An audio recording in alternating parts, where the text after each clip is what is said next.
What is up, everybody? Welcome back to the Tomatodito Boxing Show. We are a day removed from what was a blessed Christmas holiday, Christmas Day, Christmas holiday weekend, and well, I am that guy that ended up waking up in the middle of the night at 3 in the morning. I set my alarm to wake up in time to watch Naoya Inoue. The morning hours of December 26th, the day after Christmas. My whole day has been thrown off, by the way, because I woke up at that time, then stayed up till maybe another 4 or 5 hours after that, then ended up going to bed, woke up in the middle of the afternoon, and my whole day got thrown off. Schedule completely thrown off. Aside from that, the responsibilities that come with that, right? With outside work and family and so forth. So I threw off my whole day, but I just couldn't miss this one. Completely selfish choice, but I know I'm not the only one when I say this. As far as my schedule going, I know there's many of you out there that tune into the show and that are hardcore fans that did exactly what I did and woke up around the morning hours, respectively, however your schedule was and whatever you happen to find yourself in the world, to be able to watch this match, whether it was later hours or whether it was early morning hours. Last time when he fought Fulton, it was a 5 in the morning showing, and that one hurt a little more. Although I had a little bit of a harder time waking up early, even though I tend to wake up somewhat early normally on my free days. That one kind of got me like right within the last hour or so of my sleep. And so I woke up a little bit of a zombie, but tuned in and watched what was an amazing performance of Naoya introducing himself into the world, to the boxing world, as he dominated Stephen Fulton and stopped him, lifting his 2 titles and announcing to the world that a new super bantamweight had arrived to the scene. And here we are just months later, and to be exact, 377 days after he conquered the 118-pound division. 377 days ago, he rocked and stopped English fighter Paul Butler, to lift the final title, the pending title, for Naoya Inoue to bring full circle his dominance of the division, conquering all 4 titles and the ring, and becoming number 10 in the modern era of boxing, in what we know or recognize as the 4-belt era. Sorry, number 9. He became number 9. He succeeded that December. Terrence Crawford was number 10 and the first to do so in multiple divisions. So now we know it is number 11. 9 boxers, 11 times in this modern era of boxing, the 4-belt era. 9 fighters, 9 champions have unified 11 divisions. How does that make sense? 9, 11, 2 fighters in that list. I just briefly mentioned them. Have conquered this feat twice in as many divisions. I'll give you the list. Eventually, this list is going to get out of control, and I'll start having a piece of paper with me to read the list. But as of right now, I think I could do justice and go off the top. The first ever to do so was Bernard Hopkins. As a middleweight, he completed that feat against Oscar de la Hoya. Unified all 4 of the major sanctioning body titles, and became the first ever modern era 4-belt undisputed champion. Bernard Hopkins at middleweight. Number 2, Jermaine Taylor, who defeated Hopkins.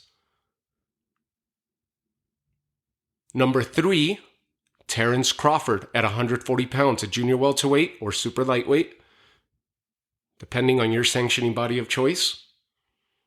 He was number 3 on the list, the third person in the history to accomplish this. And it was nearly 9 years later, I believe, from when this era kicked off. I know I've seen some tweets out there of Terrence Crawford saying that he's the one that set this whole thing in motion. And I'm sorry to say, champ, to disagree with you, but you're not. It was Bernard Hopkins. B-Hop, the executioner, the alien. Bernard Hopkins was number 1. Second fighter to do so, Jermaine Taylor, who defeated Hopkins. Third person to do so was a junior welterweight at 140 pounds, Terrence Crawford. Number 4, Alexander Usyk at cruiserweight. Number 5, Josh Taylor when he defeated Ramirez at 140 pounds. Number 6, Canelo Alvarez at super middleweight. Number 7, Jermell Charlo at junior middleweight or super welterweight, 154 pounds, when he defeated Brian Castaño in that crazy rematch that I luckily happened to be witnessing in person. I was in attendance that night in Carson, California. So earlier this year when we had Canelo and Jermell fight, that's why the fight was so meaningful to me, because it was number 6 against number 7. Mega event, mega fight, nothing to do with their respective standings or rankings in their divisions. It was just, they did get affected actually, especially for Jermell, because the IBF and the WBO, I think, ended up lifting the titles from him. The WBO, I know, ended up lifting the title from him, stripping him and making it available for Tim Tszyu when he fought Brian Mendoza.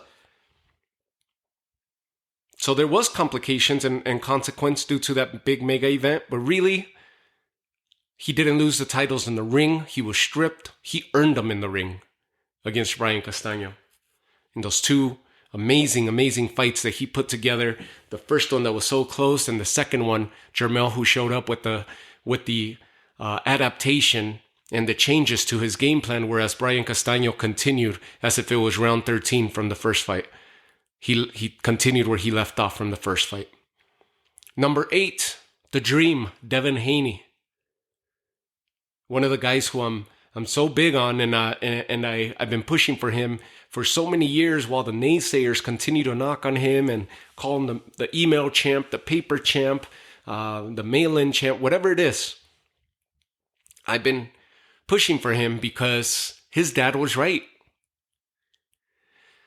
He told Lomachenko, you should have fought us then, when they issued us the title after you vacated it to be able to fight Luke Campbell in that December.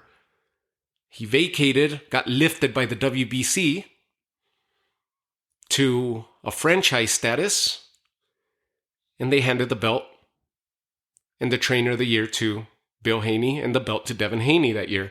That's when Loma should have taken on him, the young guy, the young up-and-coming prospect. Just get rid of the new class. And it could have potentially derailed Devin Haney's career. Instead, he continues to get better. And by the time he faced Lomachenko, he was a whole different Devin Haney. The Dream, Devin Haney, was a nightmare for Lomachenko to figure out that night. And even though many clamor that Lomachenko did enough to pull off the decision, and if we really nitpick every single punch and feint and bit of defense and everything, then maybe you can make a case for it. But that's how tight the fight was, that you would have to really watch everything frame by frame to be able to find the victory for Lomachenko. It wasn't clear. It wasn't a robbery. In my opinion, Devin Haney did enough to have bested him. And I got in arguments that night with people that are close to me who stopped talking to me for several days because they thought I was just absurd. I was just crazy. But I was telling them the scores, because all of us got in conjunction and started texting the scores as the fight was progressing. that night.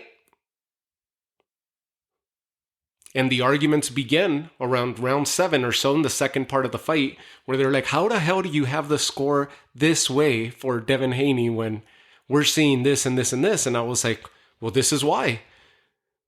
And I think we all leveled up in our texting game and how fast we were sending out those messages between rounds to not miss the action as the fight progressed and resumed. He's number 8. Number 9, Naoya Inoue, the monster, when he defeated Paul Butler and unified the 118-pound division. Number 10, Terrence Crawford. Bernard Hopkins. I already got him at number 1. But I keep mixing those two just because of those messages that I've been seeing, not because I confuse them, because of the messages that I've been seeing about Terrence Crawford saying this. And he took in my opinion, the fans ended up just unleashing on him because they were like, you're not the one that set this in motion. Like, educate yourself a little bit in boxing, which he is. He's a very educated guy. And when it comes to the sport of boxing, I'm very aware of who's doing what and where everybody's at within the sport of boxing, if you just pay attention to his interviews. And I think this was just clout. He just did it to dig and get under the fan's skin. And he did. He did so successfully, masterfully, right? So he's number 10 to accomplish it, and the first ever in this modern era to do so in 2 divisions. He accomplished this feat twice. He did it at 140, putting him in the number 3 spot in the list, and now he did it again at number 10 by defeating Errol Spence earlier this year. A fight in which I saw Errol Spence being too big. Come fight time, I saw that Errol Spence was going to be too big for Terrence Crawford, because Errol Spence for several years now has seemed like a middleweight to me, more so than a welterweight, and it impresses me and amazes me that he's able to cut down to 147. Even having interviewed him in person, he's a big guy. Broad shoulders, fit, big guy. He could fit the frame of a middleweight, if not even up.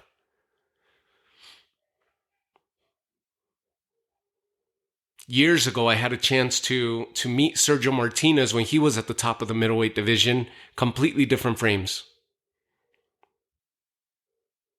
I had a chance to meet Julio Cesar Chavez Jr. when he was still fighting. Maybe 10 years ago, 8 years ago. I ran into him in Las Vegas.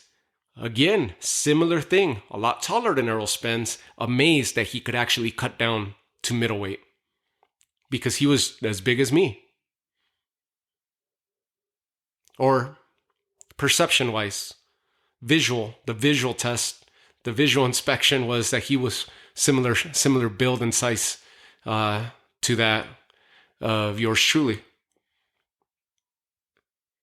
Number 11 on this list, Naoya Inoue. We just mentioned him on number 9.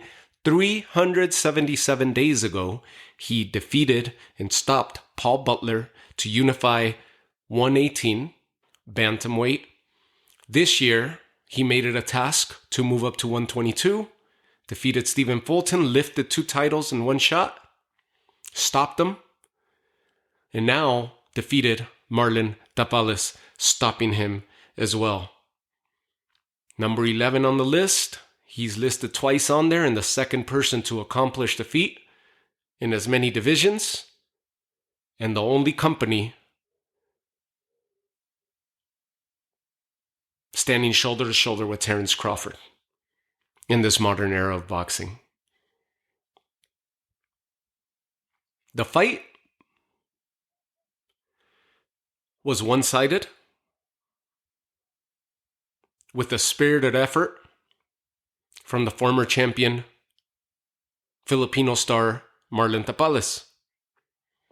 Spirited effort, in quotations, in caps and quotations, because it seemed as if he was going to get derailed and ran over by the monster truck that is Naoya Inoue. Inoue drops Tapales in the first round, but the referee immediately jumped in, waved it off, said it was a slip. You could see the expression of Tapales that he got caught and lucked out that the referee waved it off. The fight continued. He finished out the round.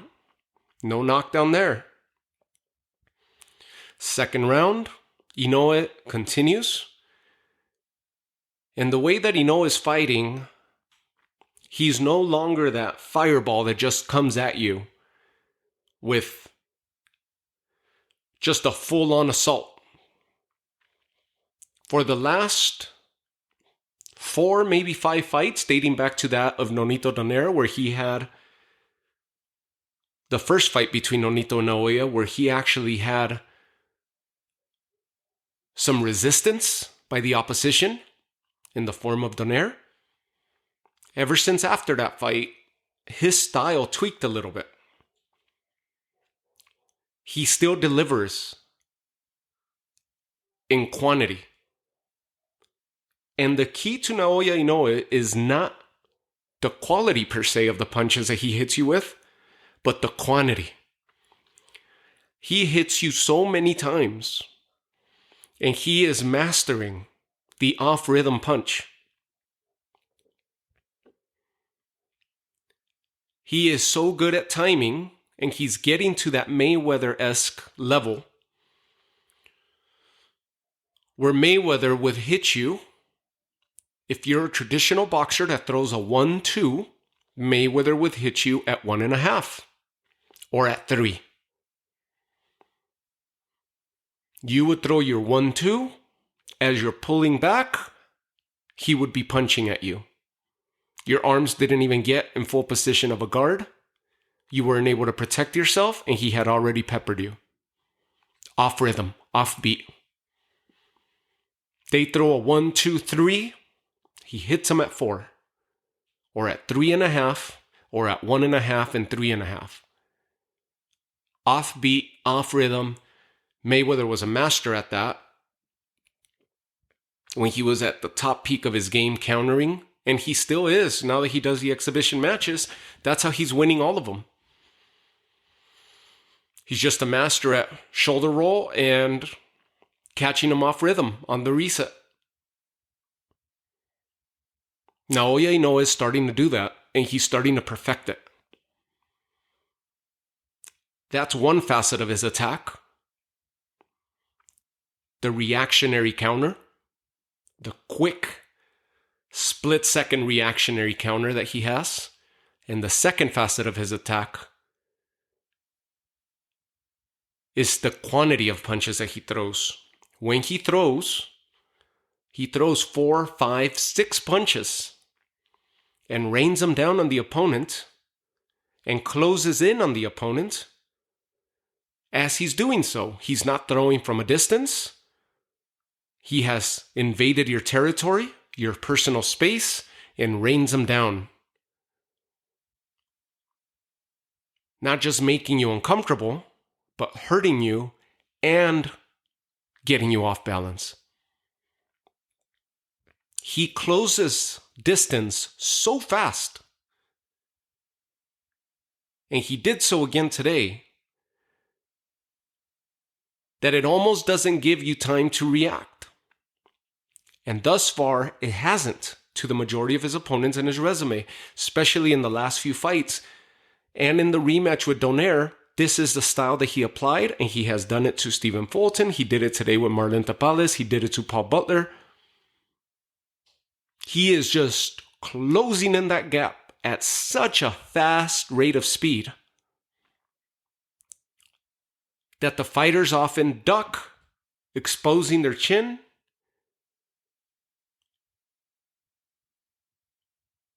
or hesitate between a punch and a guard and protecting themselves, and those are the gaps that he finds. Beyond impressed with how Naoya Inoue is maturing and developing, because he's not done yet, and it's scary to say that he hasn't reached his peak. Because this is a whole smothering, assaultive, in your face style of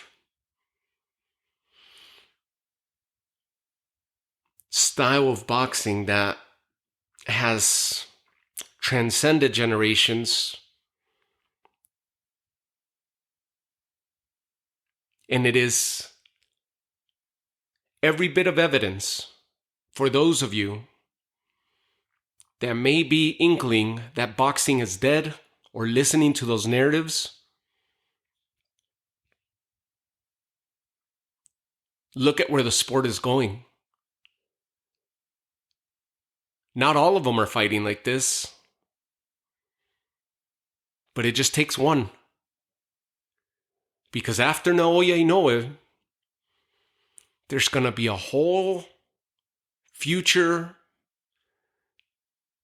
generation from around the world that is taking inspiration from his style and will level up from what he's doing. Lomachenko,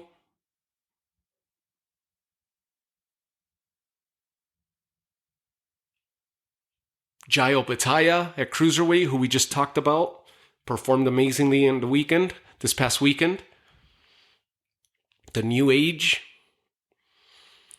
the whole lightweight and super lightweight division between Haney, Shakur, Tank, Richardson Hitchens, Andy Cruz,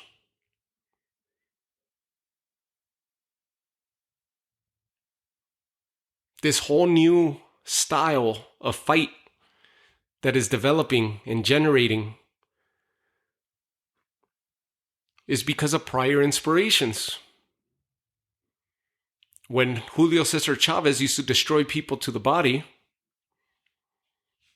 people thought it couldn't be stopped. Then you had your Pernell Whitakers. You had your Oscar de la Hoyas, who figured out that when he would hear that clap, the 10-second clack, clack, clack, he would steal the rounds by throwing punches and bunches and often finding success in landing, even if it was one. But he made it evident that the recency bias would, that last punch or two punches that he would land as the round was coming to a close, he would imprint that image into the fans and the judges' heads.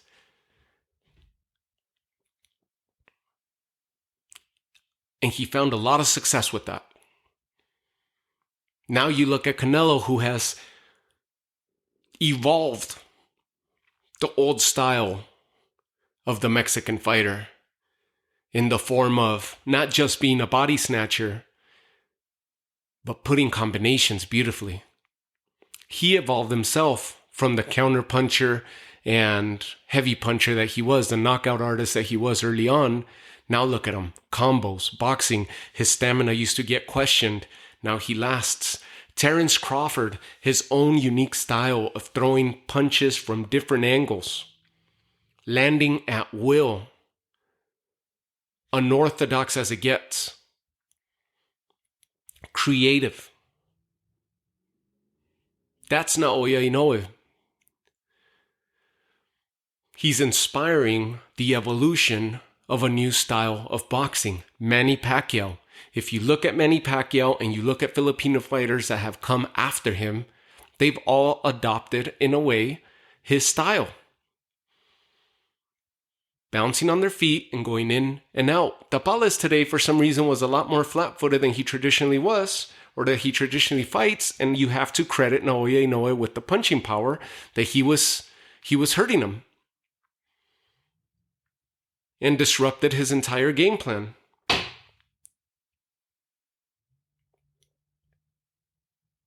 By the third round, Tapales actually had the strongest start of the fight and started giving some retention to Naoya Inoue. As we dwindled down the fourth, Tapales continued trying to generate some action. As we dwindled down in the fourth, Tapales got dropped.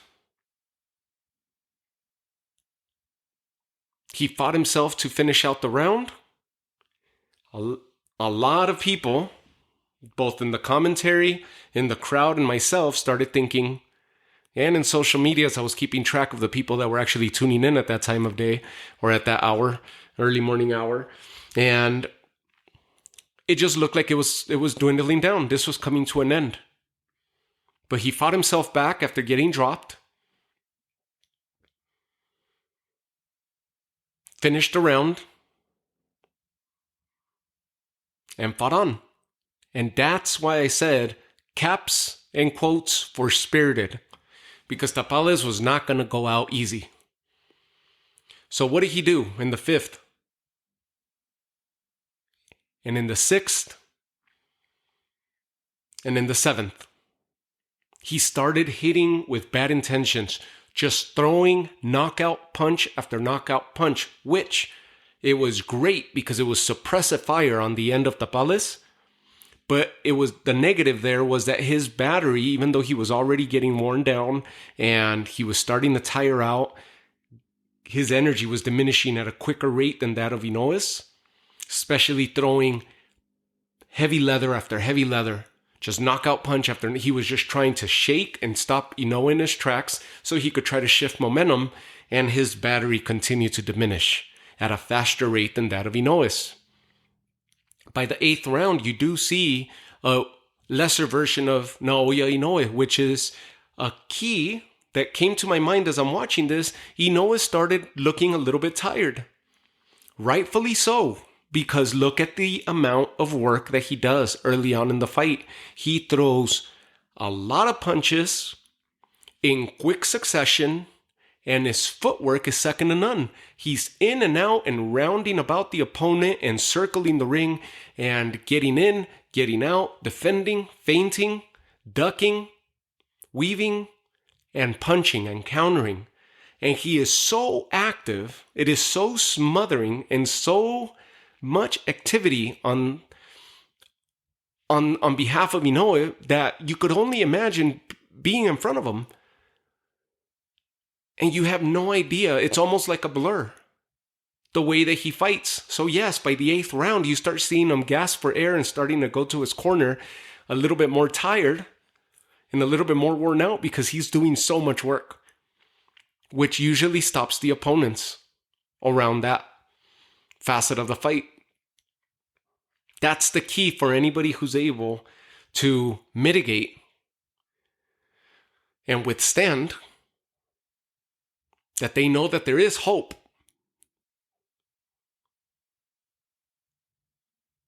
Of fighting fire with fire in the latter stages of a championship fight against Inoue. Hence, Nonito Donaire, who was at the latter stages of his career and gave him the toughest fight of his resume to date.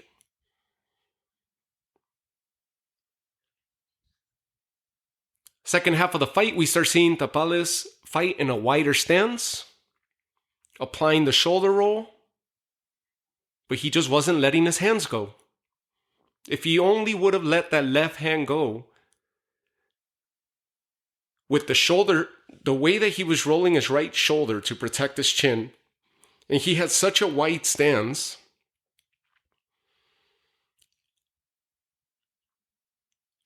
it was basically a telegraph. He was telegraphing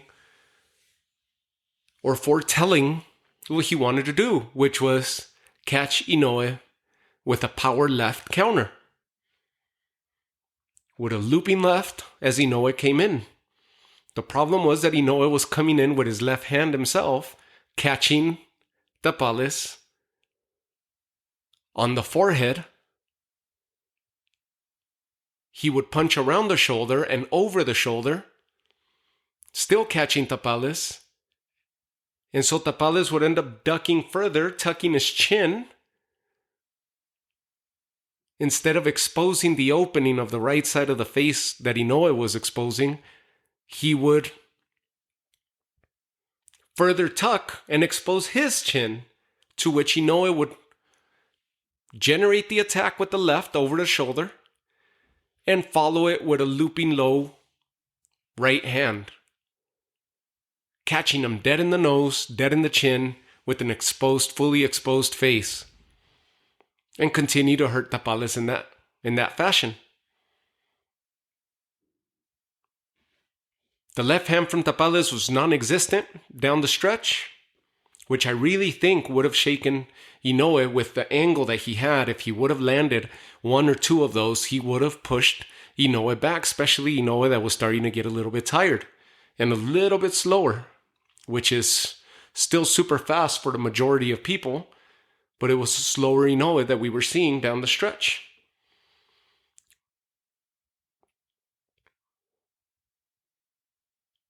By the 10th,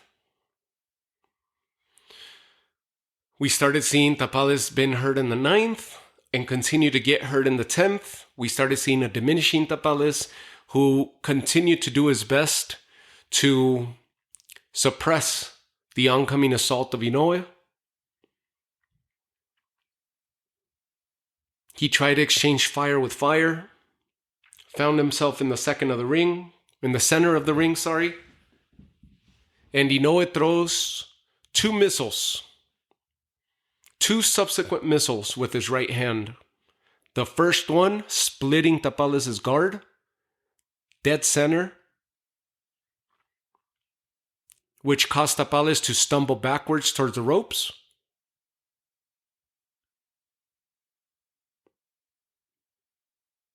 Inoue closed in, threw the second missile, which broke the guard. It punched through TAPALES' guard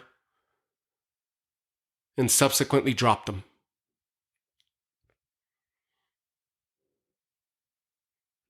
TAPALES trying to find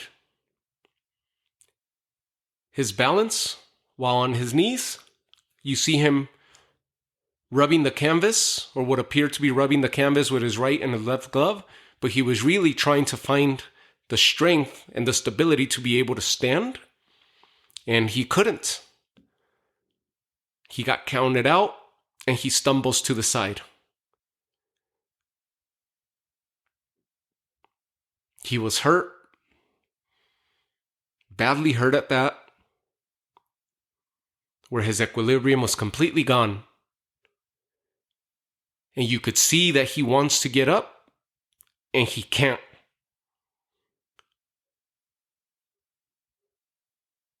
It's a horrible feeling, if you've ever experienced that, when you want to do something and your body's just not doing it, not reacting.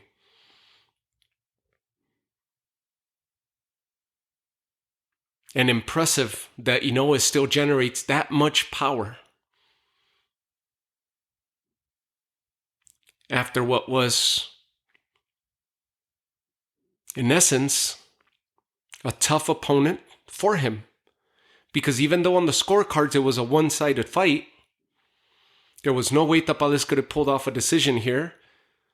He was down on the cards, landslide as far as numbers go, but he still did enough to make Inoue work for it. And landed some really good punches, and landed some really clear punches on Inoue. That you would see Inoue acknowledge him. And I have no doubt that TAPALES shook Inoue as well, with the punches that he was able to land clean on him.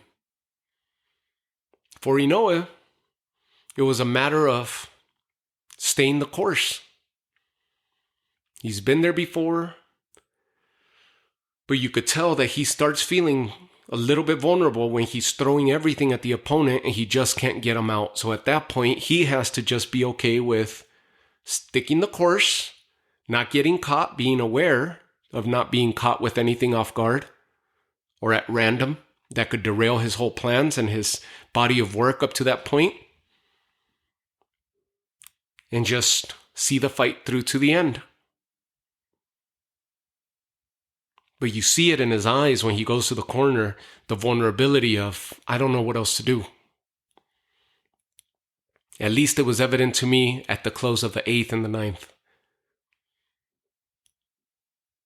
Impressive how quick he releases and with what strength he releases these punches, the accuracy to have split and punched through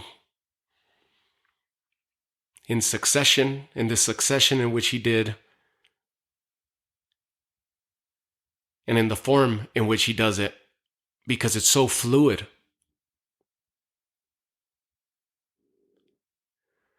For TAPALES, He was not the favorite going into this fight, even though he was the champ. He lifted those titles in decision fashion against Akhmadaliev. And congratulations to him, because he got himself into a big fight. And of course he had a chance to have unified this division and bring all the titles for Filipino fans and for Filipino boxing. He had the chance, but he came up short.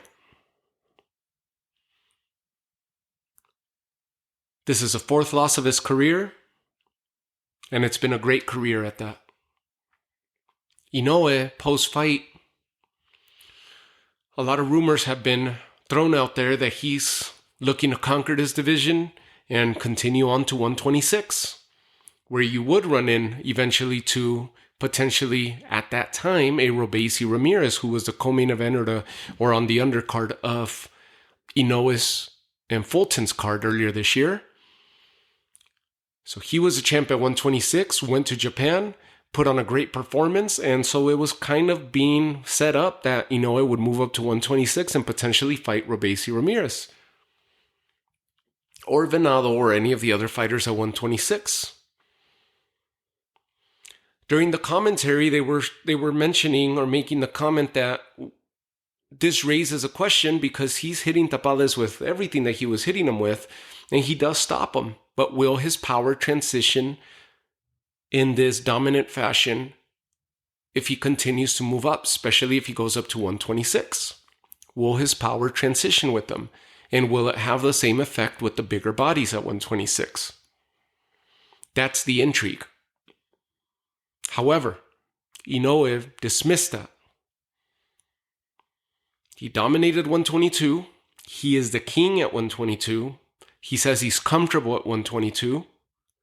And he will return to this division and continue to campaign, defend his titles, and remain in this division for the foreseeable future. Which leaves us to either potentially a Panterita Luis Neri to get in there with him, or Akhmadaliev, who looked impressive on the undercard of Bam and Sunny out in Phoenix earlier this month. Amazing performance, number 11 on your modern era 4-belt era championship list. He is number 9 and now number 11. 377 days apart, he completed both tasks and unified 2 divisions. Next up, to get on this list is either going to be the 3rd person to complete this feat in as many divisions in Alexander Usyk, who was the 4th person on this list. If he defeats Tyson Fury in February in their big heavyweight unification bout, he will be the 3rd person to do so in multiple divisions, accompanying Terrence Crawford and Inoue. Or we will have number 12 in Tyson Fury, cementing his already illustrious career and legacy as one of the big names on that list to have done what so few have accomplished to date. That's the next one up. For Top Rank, I believe their next fight is going to be the Callum Smith Arthur Beterbiev matchup, where Beterbiev is defending his 3 titles at light heavyweight. I believe that's their next card. And that should be in the middle of January of next month. But the next up to be an undisputed type matchup where we will discuss this modern era list and potentially have another name added. Well, unless it's a draw or a no contest, we should have number 12 on this list joining us in a couple months' time. And we will definitely discuss it then. As we dwindle down 2023, what else can I say? What an amazing year for boxing. And I continue to wish you guys all the best. I say it each and every episode, and I will continue to do so. I thank you guys from the bottom of my heart, and young ladies that are tuning in to the episodes, helping this show grow. And you know that I'm going to take you guys with me. If I get an opportunity to go cover fights live once again, as I did back in the day with Virgil Ortiz and Maurice Hooker, and I had a chance to go out to Munguia as well when he was fighting Demetrius Ballard. More recently, I was out at the BAM and Sonny Edwards fight, but just doing my own thing. If I get a chance to provide press coverage for you guys, then you know I'm going to take each and every one of you guys, my listeners, with me, and I will do right by you. Thank you all for continuing to help me grow this show. We are back. We are running on all cylinders. And there's no stop in sight. I wish you all a happy holiday season as we are still amidst this holiday season, just having finished up Christmas weekend. And we are days away from putting an end to 2023 and welcoming what should be an even more eventful and glorious 2024. Thank you, thank you, thank you. Have yourselves a good night. Stay safe, stay healthy. I'm Heck Cali, and this is a Toma Todito Boxing Show.